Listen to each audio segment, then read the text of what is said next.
Howdy guys, welcome to Eatology. Welcome everyone watching on Facebook. We have a really exciting class and we are super prepared as well. So if everyone has their phone, and I guess you guys don't technically have your phone because you're going to be watching from your phone, but that's okay. If you'll grab your phone and you'll go to the Eatology website, eatology.co, we're going to get you guys set up with the already posted recipes for the day. That way you have them right there in front of you and you can follow along and you'll have nice colorful pictures. So go to eatology.co and then back where you RSVP'd, back where you registered, there's going to be that little black register for the nutrition seminar series at the top of the Eatology CO page. Click on that. That takes you to the RSVP. Click on that and then you'll see where you registered to RSVP initially. You can also go to eatology.co/nutrition class. That works too. Did y'all see the recipes? Perfect. So those are the recipes that you guys can have access to. Y'all can follow along in that recipe. I thought we would save some paper and save some trees. And so today's class is going to be awesome. Would you like to cut that music? Thanks. I kind of like the music, but it's also kind of like loud. So our class today is going to be Eat This, Not That, Sweets and Treats. So our goal is to teach you how to eat paleo, eat good clean paleo, but really how to do a little bit more cooking with it, kind of getting a little bit away from the broccoli type of stuff and really have some fun. One of my very favorite snacks is, I love sugar. Sugar is probably one of my favorite things. If I can't have that fix, it makes it really hard for me to, be able to really stay focused. I'm one of those people who, I kind of need a little something at the end of each day.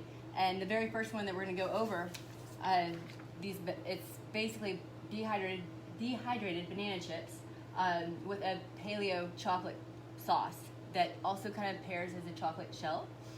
So it's a very interesting little recipe. But ultimately, so as you can see, the recipe is going to call for 2 bananas, about this size. So this is about a two blocks worth of banana. Each block of banana is about 3 inches. And the juice of 1 lemon, which I have right here. And also our extra virgin olive oil. I like to use the spray because it's just so easy to just get a very light dusting when you're just wanting to get a tiny bit. And for our purposes today, this is going to be exactly what is going to fit perfectly in with what we need. And then also you have a choice. You can use parchment paper, which I think the parchment paper sticks a little bit whenever you put the bananas down on them. So I prefer to use a wire rack. This rack like a cookie sheet rack. And you can dehydrate the bananas 2 ways. And I've done them both. This is a dehydrator, which works well because our whole goal is to basically dehydrate the bananas. But a lot of people don't have dehydrators. So a great way to do it is to use your oven. And you can put your oven on the very lowest setting. I know mine goes down to 170, but I think a pretty standard temperature would be 200. So you can just go ahead and set your oven at 200, even maybe leaving the door open a little bit so that it doesn't get too warm up in there. And that will work well with bananas. So ultimately what we're going to want to do is just take a little bit of this, if you're using the cookie rack, and just kind of give it a little go over so the bananas don't stick. And then once you have that done, you want to cut your bananas fairly thin. So I went for about that thick right there. And I went ahead and pre-chopped them, as you guys can see, right there. Just nice little quick. And then I honestly didn't do this in the samples that you guys are gonna try today.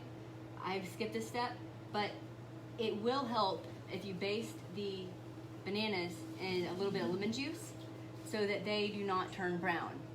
I don't really think that, here they are right here.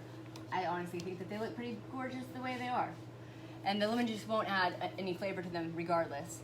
But this is ultimately the color of them, which I think looks pretty good. But they will stay a little bit less brown if you use the lemon juice strip. So basically, I just take a little basting brush, quick little dab.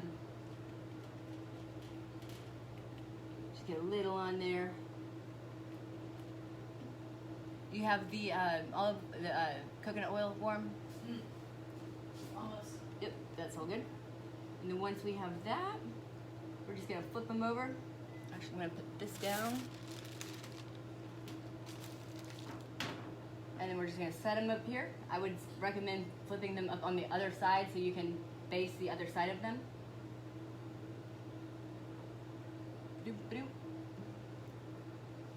I love bananas. Bananas are probably my favorite fruit. Like so. And then you just stick this guy into your oven. And then you're gonna leave it there for, how long was it? Oh, what was it? About 6 to 8 hours in the oven. If you do it in a dehydrator, it takes about 3. These were put through the dehydrator, but like I've said, I've done them both through the oven and through the dehydrator, and they do come out very, very similar. It's just a little faster in the dehydrator. But yep. And so basically we stick them in, we take them out, and here we go. We've got these. And in a second, we're going to get our chocolate sauce together. Let's scoot this guy over. Have y'all ever dehydrated anything before? Nope. I really like it. It's a really good way to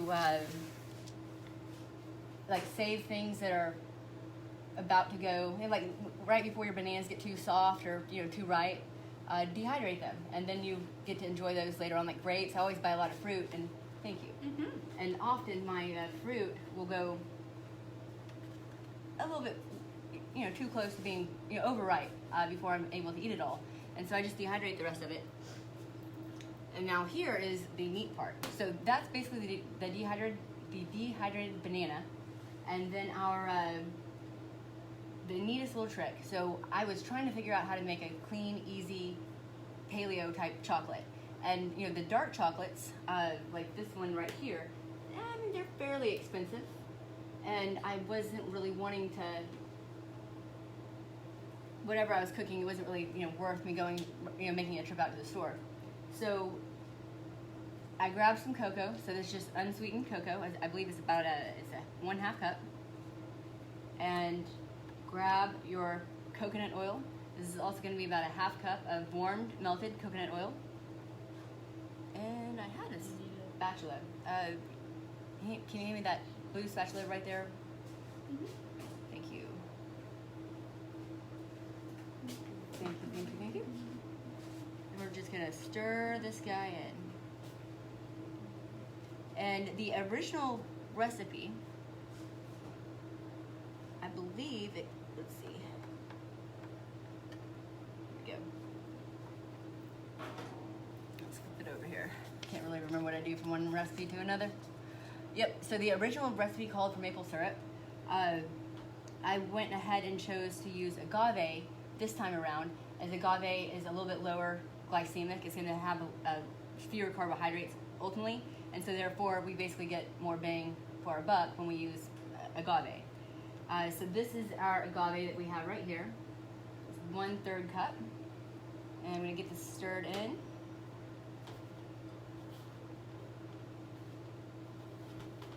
And what's really neat about this, because it's made out of coconut oil, whenever it gets a little bit warmer, or I should say a little bit cooler,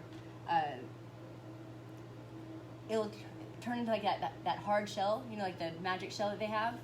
It actually kind of does that. And so it's kind of neat. There's a lot of things that you can do with it. Would you like to hand me a whisk?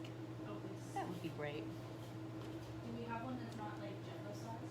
Nope, Great. only jumbo size. Okay. Oh, that's not too bad. Thanks. Mm-hmm.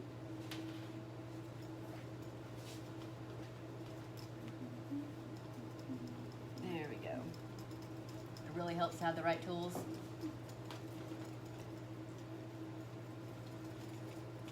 So there we go. So now it's kind of coming through.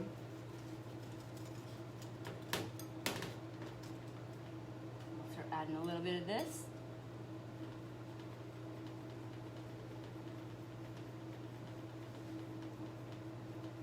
And taste test it first.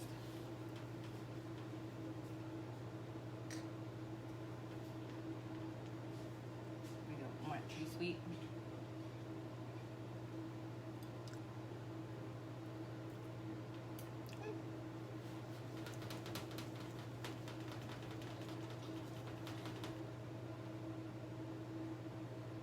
This is actually a maple infused agave, which is kind of neat. And as you guys can see over here on all of the recipes that we have, we did go ahead and block everything out for you. And even though we're not like really focusing a whole lot on the zoning, I wanted, or I guess, you know, the lesson of the zone, I wanted you guys to be able to understand or be able to see it, so that you can see how, you know, we start to block things out. Because pretty soon here we will get into actually portioning everything out and doing more paperwork type stuff. Okie doke. And then, would you like to hand me a spoon? Like Yeah, just like a little spoon. I think that might work the best. I dipped mine, but I really hate to. Actually, maybe I'll just do that. Ah, look, gloves. This is perfect. Here we go. That was just meant to be.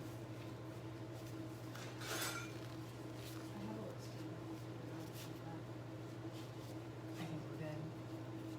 Just gonna dip these guys in here. Actually, I'll probably let you. dip them? Yep. Yep. And then, yep, just dip them.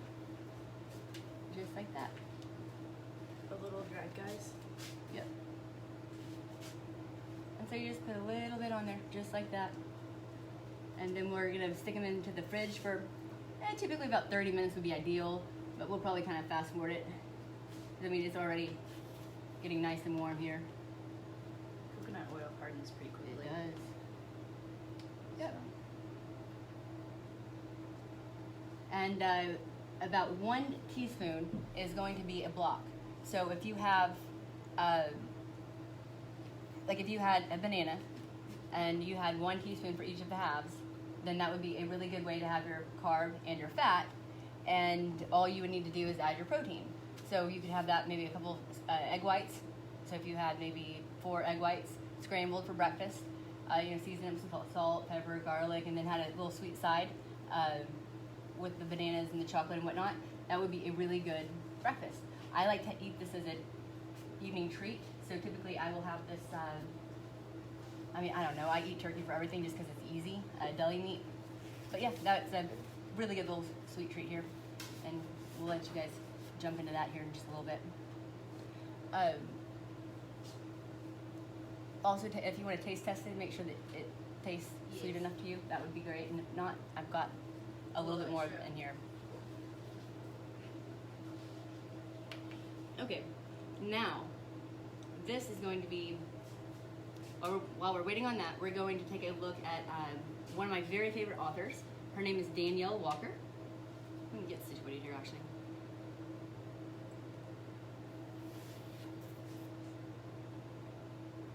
Okie dokie.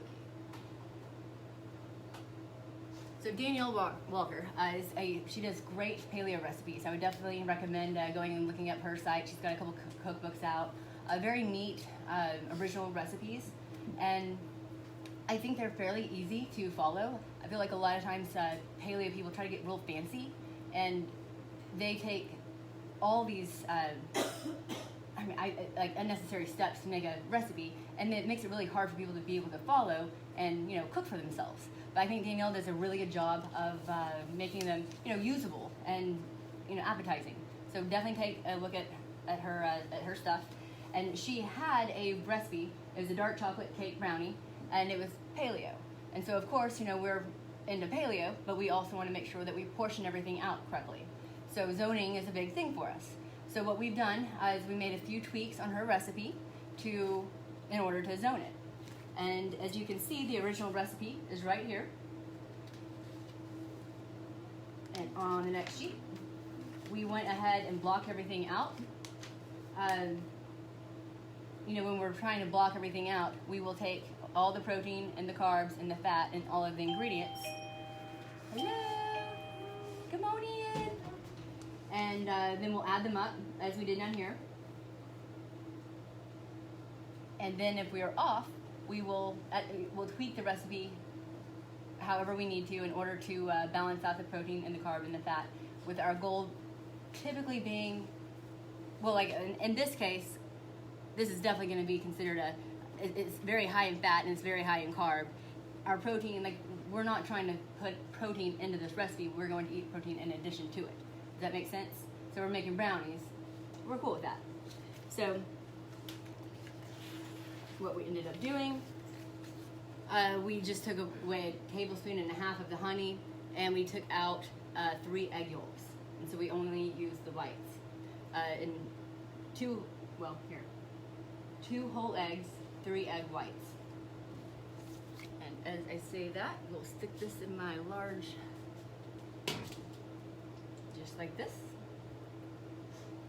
And then we've got our honey.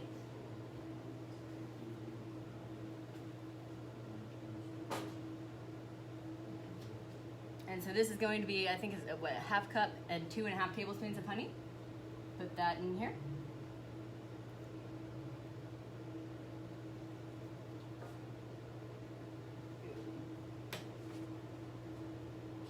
Grace, I need you to do one more thing for me.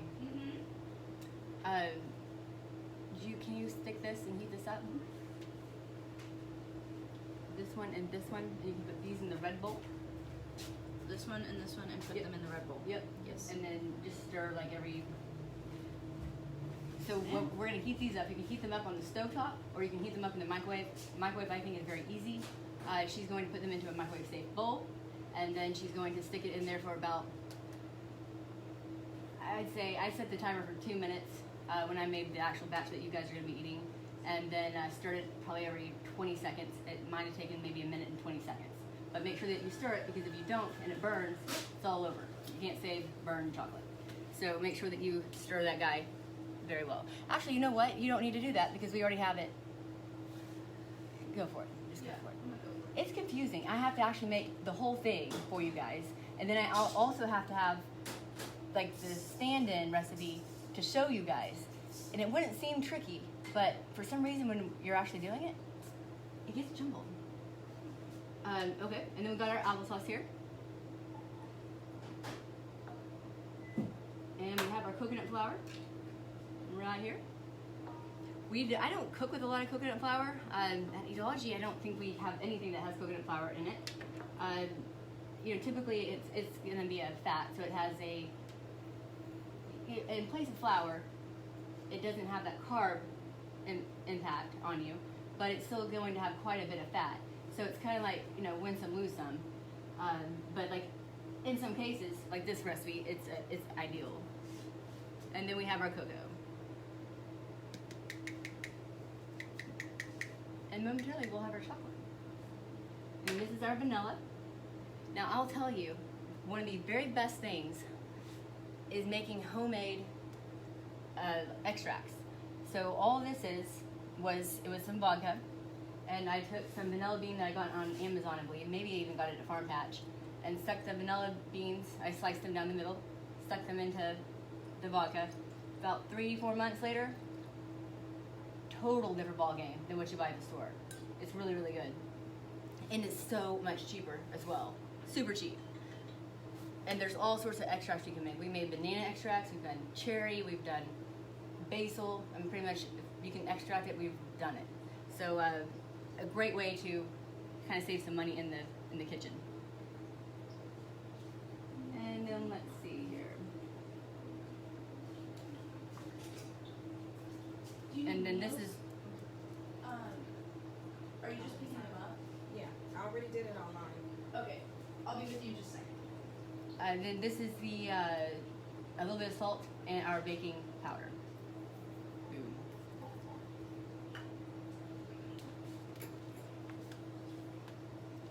And she's already pulled. What? She's already Oh, okay. yeah. I think my breakfasts are pulled. I just selected my Just- meal for the week, for the 2 weeks. For the week, Okay. For the week. Because I ordered extra breakfast. I kept running out of breakfast. The breakfasts are good, huh? Yes. All right, so we got Very it. necessary. Yes. And then boom. Let's stir the little guy up.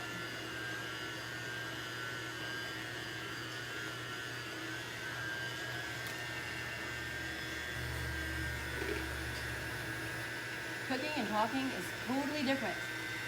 It really is. Like I never like I cook and I talk, you know, but no. Like when you're actually like trying to talk, like teach someone something,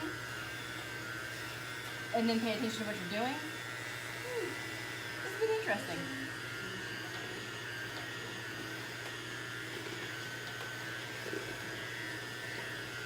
I don't know how they do it on TV. I have a whole new respect for them.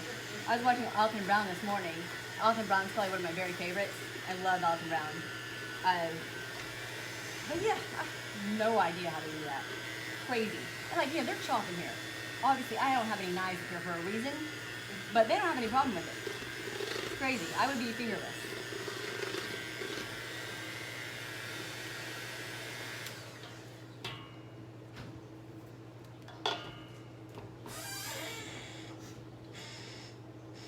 And by the way, in case y'all are wondering, y'all know we are making brownies, which is a bread. So I would think naturally y'all would think what would be in our brownie.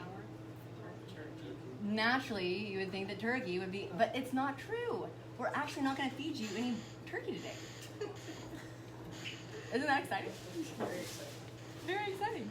You're actually going to eat a real brownie. No tricks.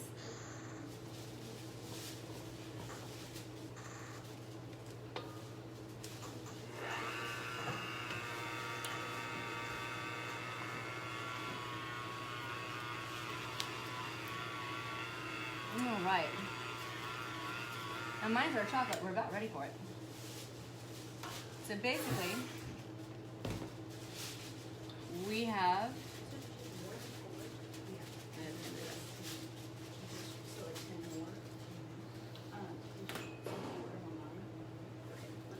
So we have this right here, and it's pretty much what it looks like. And we are about to put, this is what we melted. We actually use this, and we use this right here. So this is exactly 3 ounces of chocolate. And then this is the dairy-free. Have y'all ever had the dairy-free chocolate chips? Mm-hmm. They're pretty good. I'll pass them out for you guys so y'all can kind of taste them. But yeah, they're really good. They're yummy. And these melt really fast. This didn't melt quite so fast. You can actually use chocolate chips, but I didn't have chocolate chips. I only have a chocolate bar, so we just kind of went with this thing. But yes, that's what we use in place of our chocolate. And so anything, you know, the darker of the chocolate that you can get, the better. 70%, I mean, if you can get like 80, 80 is even better. But it starts to get pretty stout at that point.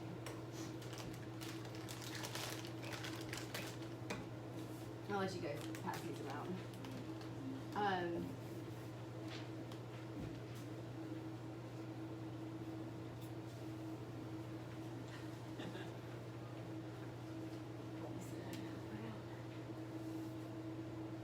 Just make sure you order 2 more breakfasts. Okay.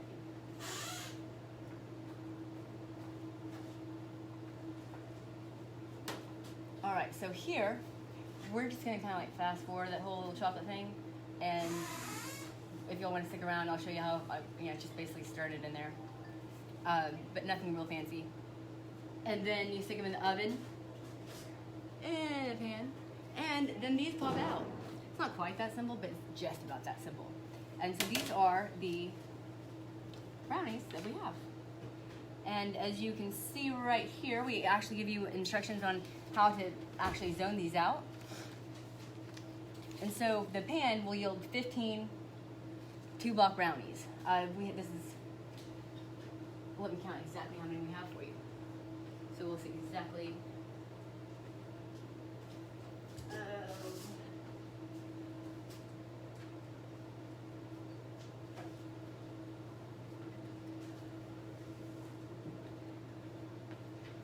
So between this and what we have back there, we have 17. So as you can see, like that's, I would say that's a close approximate block. So that's not bad. Not bad at all. Wait, are you saying that that's 1 block or that's 1 2-block? This is gonna be 2 blocks. Okay. Yep, I would say that probably this one right here would be a perfect 2-block brownie. So about like a real brownie size type brownie. And if I had this to do over again, I'd probably use a little bit thicker of a pan. I didn't honestly have a smaller pan. I used the recipe called for a 9 by 13, I believe. 9 by 13, and I think I had a 10 by 14. It was like just about an inch too big. But I mean, it's still. But y'all just wait until you try them. They're really good. So I'm gonna go ahead and pass these guys out for you. There you guys go. Do you want the chocolate bar? It's melted. Oh yeah, bring it on. Absolutely. Nope, you're good. You okay? Yeah, just want to take. Oh, I'm sorry, I didn't see you had one. Very well. They're really good. They're I was very eating like the edge pieces earlier. good. Yeah, they are pretty good. They're Real really life. good. Mm-hmm, absolutely.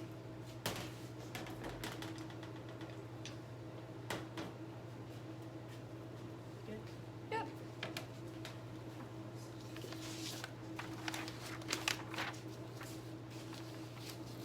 All right. And so yes, we'll just go ahead and finish this little recipe up because we're about there. Now again, I like to use the EVOO for just a quick little dusting on here so it doesn't stick.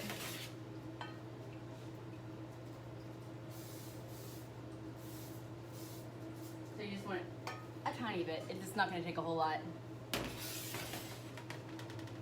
And then we're going to mix this chocolate up very well. Very well melted, thank you. Just gonna pour that guy in. And honestly, the recipe doesn't even call for it to be melted, so you could just put the chips in. I really mainly melted it because I was using that bar, but you really could just probably put the chocolate chips in, and if you chopped up the bar a little bit better, then I wouldn't have spent the time doing. You could probably just have just stir it all right on in there. And then this is gonna add a little bit more texture and consistency to it. How are those brownies? Pretty good? Not bad, huh? Yep. We also make a sweet potato brownie, which is really good too. I think we're making that next week. Not next week, the week after that. We actually have a special guest who is going to be coming and teaching some tricks for us. And so yeah, basically that's our brownie mix right there. And you just pour it on in there. And then this, the one that y'all are eating now, took 32 minutes in the oven. And that was it.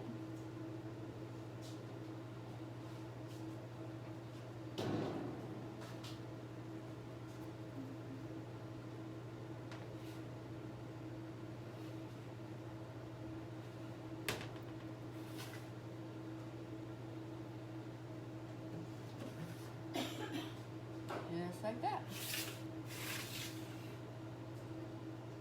See, it'd be a little bit better if the pan was a little bit deeper, but that is okay. And then voila. Easy. Not too hard, right? And then here, do you want to divvy these up for them? Are you at that? Are you good with that? Yeah. You got time Yes. for that? Yes. Yep. Sorry. I was processing and it took me a hot minute. And then y'all can eat those things too. And then yeah. So really, yeah, I just wanted to show you that there are different ways to be able to use paleo and to use zoning, and that it doesn't always have to just be broccoli and sweet potatoes and chicken and cucumbers, because that's not life and it's not fun. And sometimes it is fun to go eat an actual brownie, to go eat one of those cosmic fun colored kids brownies.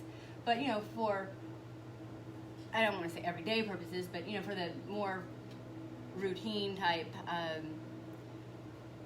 sugar cravings that I get. Family dinner kind of. Yeah, exactly true. Yeah. And so there's a lot that you can do. And I think this is kind of a fun way to show you the beginning of it. Do y'all have any questions on, y'all gonna cook for me next? Y'all wanna cook some brownies? I'm serious, yeah. Look at y'all. Is this a test? You want us to all bring a brownie recipe we think is paleo. You know what? Really, I'd like about Monday, 8 a.m. If y'all want to come in here, and we'll do some cooking lessons. And then, we'll get you cooking some broccoli and some chicken and some Eatology meals, huh? Free labor? No? Not work like that? Cooking lessons? You might not want this. Oh, man. But yeah, so it can be just as easy as that. And like those bananas, that was super simple, right? I mean, that was like literally chopping, dehydrating, done. Yes? So can you put peanut butter in those brownies? You could do that. That would throw off the zoning a little bit.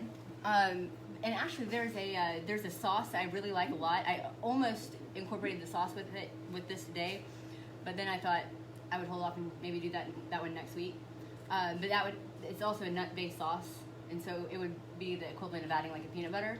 You could do that. You would just need to compensate your protein and your carb if you were to add peanut butter, yes, because peanut butter is going to add it as a fat. Perhaps what you could do is you could probably cut some of the chocolate, honestly. That's like instead of the chocolate chips, do the peanut butter chips. Yeah, I would think that you could do that. If you can find a like clean peanut butter type chip, I would say that would absolutely be perfectly fine to do. Mm-hmm. What other fruit can you do these for? What other fruits can you use to dehydrate or to Yes. I Or mean, like I do have the exact same thing like you did right now. dehydrated everything? The only thing I've tried to dehydrate that didn't work was watermelon. Didn't go well at all. I mean, I've dehydrated apricots and oranges and grapes, like raisins, but really good raisins. If you split them in half, like grapes, and you split them in half, they kind of make like a hard little candy. It's not really quite like a raisin. Let's see what else. I mean, mango, strawberries, blueberries, blackberries. I mean, everything. You can dehydrate anything.